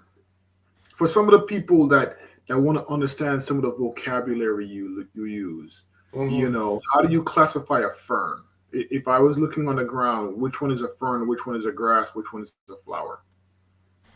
Um, all right, I'm gonna answer your question. Sean will answer. So Sure. ferns typically grow seeds. Um, um, ferns are not considered to be true plants. They're not considered to be true plants. In the sense of their Okay. vascular system is different. So for example, a lot of ferns reproduce by spores. They grow spores. They don't grow seeds. They grow spores. That's how they reproduce. Some ferns are epiphytes. Some Right. ferns are parasites. So they're not true plants that use Okay. photosynthesis. Uh, so they're very different. Um, in terms of medicinally, the Okay. Well, I Jamaican, don't want to skip over the user. So the what? Yes, and so Curly says so. he's asking between the two different type of dandelions. Yeah, yeah, answer that question. So the Jamaican, what we call Jamaican dandelion, is completely different from the American dandelion. Um, in terms of medicinal, the medicinal properties are different also. Dandelion mostly is, what do you call it now? Dandelion is mostly a plant because of where it grows. It's mostly, what's the word I use now? Dandelion is mostly used for the liver because it's a herb that is made to be what's the word I want to use now? It's made for people who I don't want to use the word tough, resilient. That's the word, right? Dandelion mostly is a resilient plant, right? It's a resilient plant. It can grow in harsh conditions. And so it help persons to be resilient. So it helps them by supporting the liver. The one that we call dandelion in Jamaica is a pea. It's actually from the pea family, and it's from the cassia family. It's from the cassia family, the pea family, and it's used for the urinary tract system. So the U.S. dandelion is mostly used for the liver. The Jamaican dandelion is mostly used for the urinary tract system. Okay. Leaf of life is used for the respiratory, yeah, because leaf of life is mucilaginous. It's a herb that is used to support the um, respiratory system. So it is uh, decongestant, and it's anti-inflammatory. So it's used for those type of condition. All right, Okay, good, good, good. all Okay. right. What are some of the things that you've been seeing in the last, I'm going to say, month or so, 2 months? One of the things that's near and dear to my heart, and some of the things that I hope we talk about, obviously, is what's going on in modern hospitals. I'm gonna call it that, hospitals, and obviously, I hope everybody on this call was around for COVID. We're seeing that there may or may not be a second breakout now. There's all kinds of rumors going around about the amount of people that may have been passing because of it. Are you seeing any of this in Jamaica? Are you seeing any of this from your patients? Are people complaining about unknown respiratory illnesses that they can't No, control? in Jamaica, Jamaica is very different from the US. One of the Of reasons why course, a respiratory ailment will thrive in the US is because it's how the cold. US is designed. People spend a lot of time indoors in buildings that have an air condition. When Right. you're in an air conditioned system, you're pretty much to an extent sharing your lungs with everybody that's in that environment, right? So you're sharing your lungs with everybody that's in that environment because everything that you breathe out that goes into the ear, goes into that ear conditioned system and is circulated in that ear. So you're gonna find that respiratory ailments thrive best in an environment like that. Whereas in Jamaica, yes, you have air conditioned setting, but more people live in houses where they actually breathe natural air. People don't so much share their lungs as they do in the US. If you're talking about Florida, for even in Florida, most houses in the US is not built or designed for you to breathe the air that's from the outside coming in. Most houses, even if they're in a warm part of the US, have air conditioning going. So Sure, if central one AC. Yeah. person comes in with an infection, if one person comes in with an infection, for the most part, everybody in the house is going to pick up that infection. Whereas in Jamaica, it's less likely because we don't share that air as much as in the US. So plus in Jamaica we have a lot of sunshine, and so the heat factor is not conducive to virus and bacterias. So we don't find those ailments thriving here so much unless it's certain part of Jamaica where it's rainy or it's wet or it's damp. Then you're gonna find mold, bacteria, and virus thrive. You know, um, the other thing is that we don't in Jamaica. You find that a lot more people it's in the culture of Jamaica for people to drink tea. People are always Right. drinking them tea.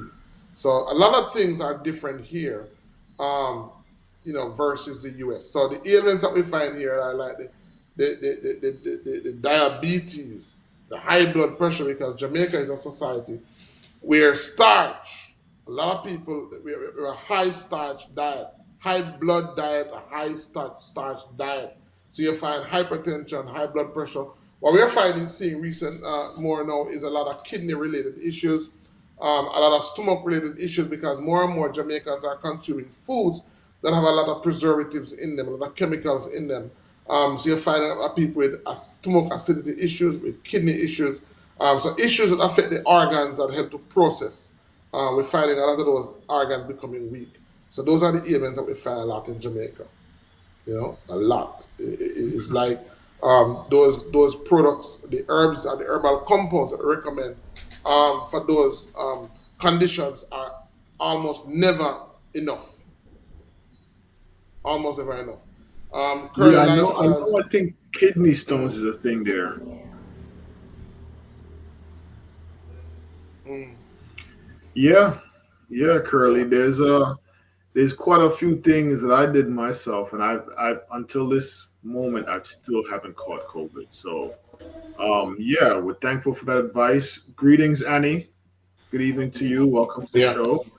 You're a Mhm. little bit behind, but that's okay. You can always rewatch it on YouTube.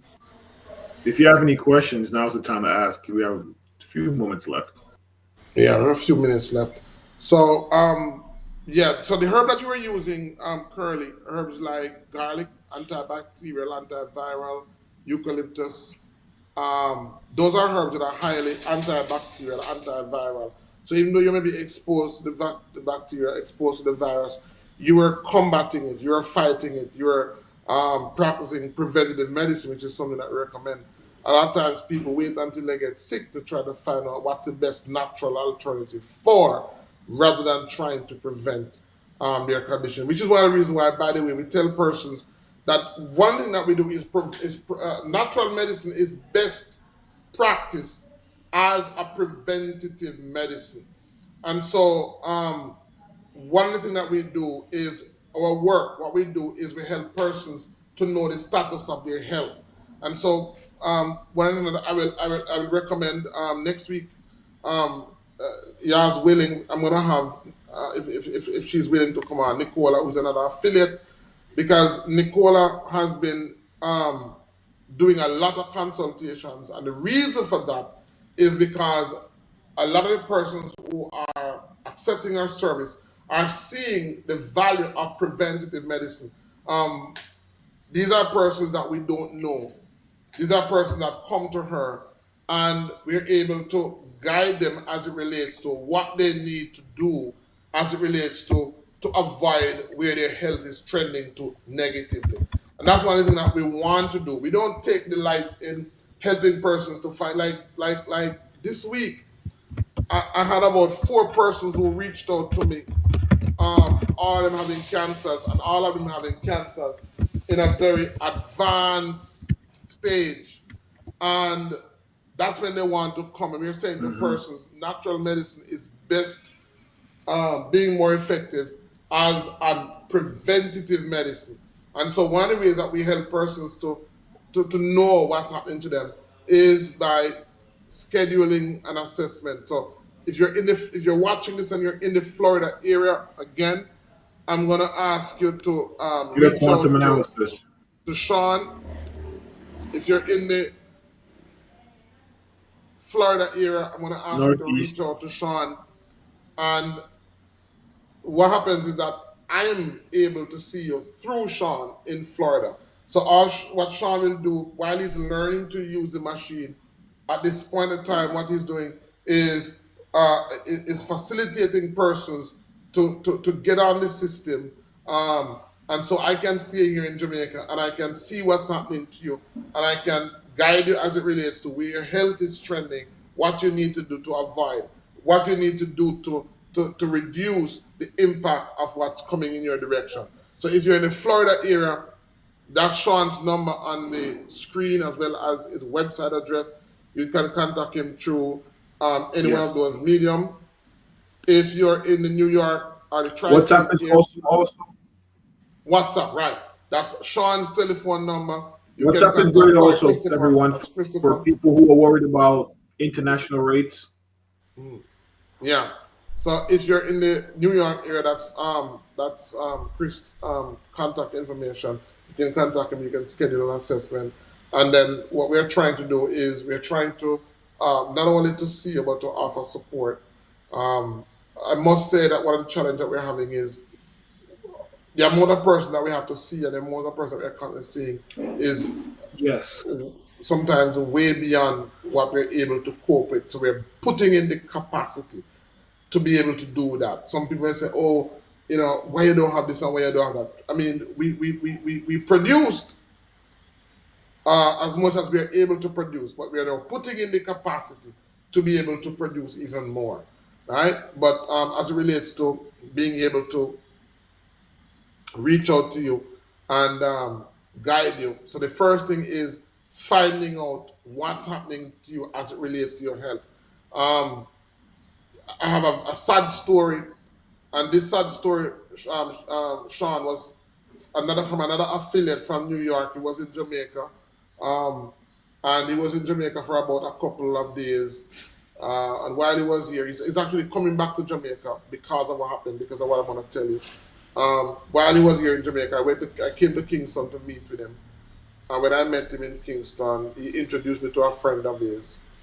And I saw the friend, I said to the friend, you know, just by looking, I said, you know, it seems as if, you know, I need to see her because I'm seeing some physical signs that are indicative of certain health concerns. And I said to the person, they could come and see me in St. Thomas. So we made an arrangement to see. And then that was a Thursday. I saw them early in the week, so I was supposed to meet them the Thursday or the Friday or the Saturday. And when I didn't see them turning up, I called my friend to find out what happened, and then he told me that the person got a stroke. The person wasn't able to attend because they got a stroke. And I kept on following up. This is within a week span. The person came out of the hospital and got a second stroke. And after the second stroke, they weren't able to that's what was it there. I mean, I was on the phone with the person. The person, we couldn't believe because we were in the room with the person, we were talking with a vibrant. I mean, there are some signs of concern, but the concerns was never indicating anything that would be life-threatening at that point in time. So just to hear that the person passed was really a shocker. We're looking at the pictures that the person took. We're looking at, you know, images of the person driving, videos of the person driving, and we couldn't believe that the person had passed so quickly. So I'm saying that to say that it's good when you know where your health is trending, because sometimes the symptoms are not very um, obvious. And so, one of the things that we do is to help persons to figure where their health is trending. So again, if you're in the area of the Florida area, then you can reach out to Sean.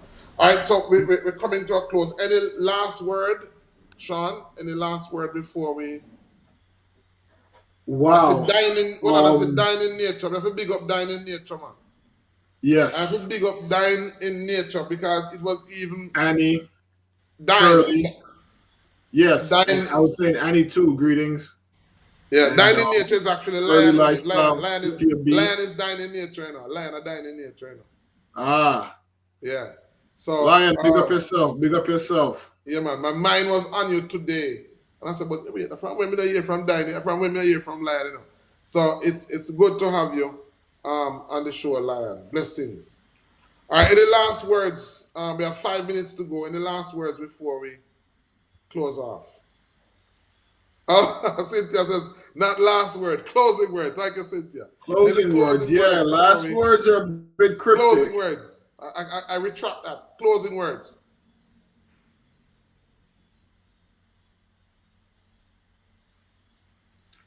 Health is your wealth. Those are my favorite clothing wealth words. All right. All right. So, guys, I want to thank you. It is really a challenge. It's really not. It's a challenge, but it's really with my time schedule. It's really challenging to do these videos week after week. Today's herb walk was really a challenge. I should have recorded that from in the week, and I couldn't go. It was done yesterday. I'm sticking from short notices, and it was challenging. But I'm glad I got the content to share it to you, because the goal is to see your knowledge base grow. It is to see indigenous Caribbean medicine fully recognized in Jamaica. It's not about me practicing herbs. It's not about me helping somebody. What I want to see is a system that is embraced and recognized by not only the traditional society in Jamaica, but the educational society. So we want to see professors. We want to see persons from academia coming to embrace this. We want to see them seeing this as a job. Natural medicine has kept us alive up until now.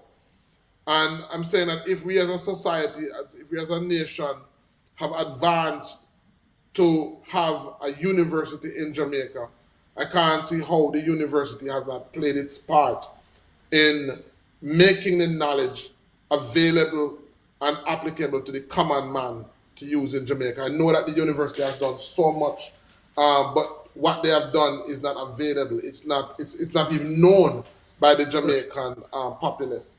And it should start at a young age. Huh? It's one thing to remind people. It should start at a young age. I have a young daughter now, and even before she was 3-4 years old, pick it, smell it, talk about it. Talk about what it does, recognize it by sight and recognize it by smell. It's very, very important. They should be learning this with their ABCs, I think, because there's nothing worse than being stuck someplace with a lot of vegetation, but you don't know what to eat. Yeah. So the goal is really to, through the guild, the International Guild of Indigenous Caribbean Medicine, and we're going to talk about that more about that next week. I hope to have our secretary, who's in charge of that. I hope to have her on the program next week, and we'll be talking about how, through the International Guild of Indigenous Caribbean Medicine, we hope to engage schools, how we hope to engage or get persons involved in tree planting and in environmental activities that help to sustain our environment, but also help persons to understand that it is not only a threat, but it's also a responsibility. Because a lot of the talk about environmental this and environmental that and environmental change. People have only gotten involved because of the fear that the environment is a threat to man. But in terms of seeing it as a responsibility, seeing it as a duty that we have, a lot of persons don't see it that way.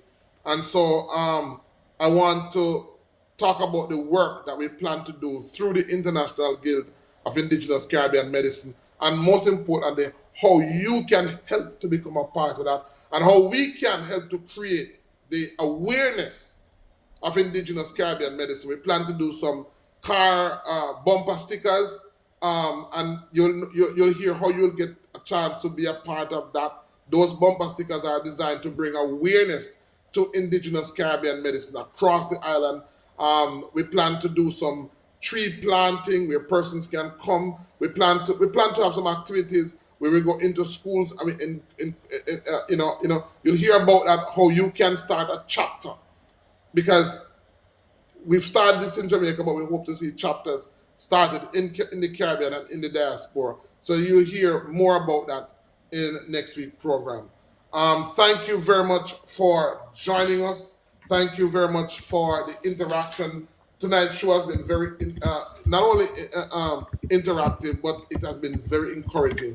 I spent hours preparing for a show like this, and when we don't get engagement, you know, a lot of times people ask me why the show stopped. It's because you don't feel as if what you're doing is and it's helping anybody, because you're just sitting before a camera and you're just talking and not getting any feedback. So to me, sometimes it feels as if what we're doing is not helping anybody, or nobody is seeing it. You know, I had a radio show recently that I stopped because, you know, your energy gives me energy. And so when there's no energy, when there's no interaction, when there's no feedback, believe me, I have so many other things that I can do. And so tonight, I really feel the energy of the show. And so it's really encouraging that I want to do this. Positive. You know, I want to do it. So I want to thank you guys for being a good audience tonight. And I'm hoping to see you next week. Remember, 3 o'clock every Sunday, my goal is to have a video, because and this basically was born out of how much I wanted to do the herb walk. So we started it live, and it was working because some of the places that we had to go, there was just not consistent internet. So I thought about how can I recreate, how can I come as close to a live herb walk as is possible. And I decided to, record it. But when I recorded it, yes, I can share knowledge, but there's no interaction. And that's when I decided to do a live recording and then do a live review where we review the herbs. So we are getting to do I can record it, so it doesn't matter where I'm going. I don't need internet because I'm recording the plants, but then I can come into a setting like this and I can do a live interactive setting where we can talk about the herbs. So this to me is the closest I can come to a live, person-to-person herb walk. So I want to do much more of them, and next week you'll see more content like this. And I'm glad to know it's the first. We have 17 persons, 17 instruments online tonight, and I think that's the biggest we've ever had. That's a great start for the first time. I think at one time we went up to 30 something. But we have 17 instruments on. That's very encouraging. So, guys, thank you again for being on the live tonight. And James says, I add you both to my doctor list. All right, thank you, James. Exactly. So, see you guys next week. And that's what it should be, a list, not one doctor. Right. So, please remember to keep checking back this video as well as the episode today, because I intend to add a link so that you can pre-register for our upcoming retreat that's going to be on the 23rd to the 25th. And I'm going to do a lot more promotion, and you can help us. Let me know how you can help us to promote that retreat that's coming up here in Nonsuch at the Nonsuch Waterfalls, and I call it a totally proprietary. This is not just a waterfalls. This is the Nonsuch Waterfalls and Attractions. So I'm gonna refer to it as the Nonsuch Waterfalls and Attractions. So please keep on checking back, and see you guys next week, same time. Bye bye. Bless. Good night, everyone.